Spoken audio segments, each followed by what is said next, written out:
The EU's Commissioner for Trade, Phil Hogan, is under pressure to step down after it was revealed that he broke coronavirus rules last week when attending a Golf Society gala in Galway. It may be too early to speculate about sanctions on the EU trade chief, but some of his colleagues back home have already resigned over the issue, and he hasn't. So what exactly are the ethical standards that commissioners are held to that allow him to still be in his position? European commissioners are independent from their governments. They are not national politicians, but in their action, they are subject to specific rules which require them to observe the highest standard of ethical conduct and respect the dignity of their office. So the question today is whether breaching, as Phil Hogan apparently did, a COVID restriction qualify as a breach of such ethical rules. The Code of Conduct for members of the European Commission is vague on ethical breaches, which is why there's a conflict over the issue. The interpretation of what defines integrity, dignity, and the highest standards of ethical conduct is left completely open to the Commission President.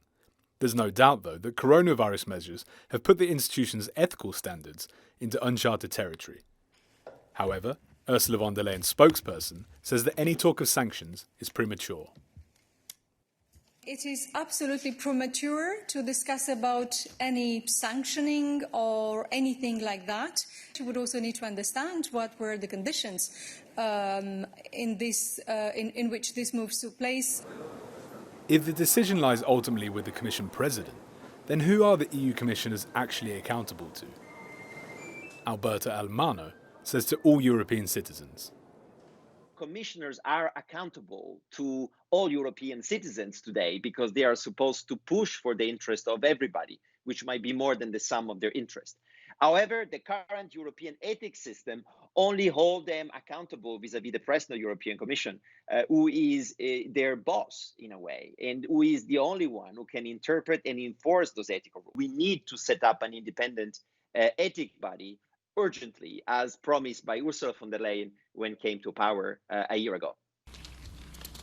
Back home in Ireland, anger still remains at Hogan's actions.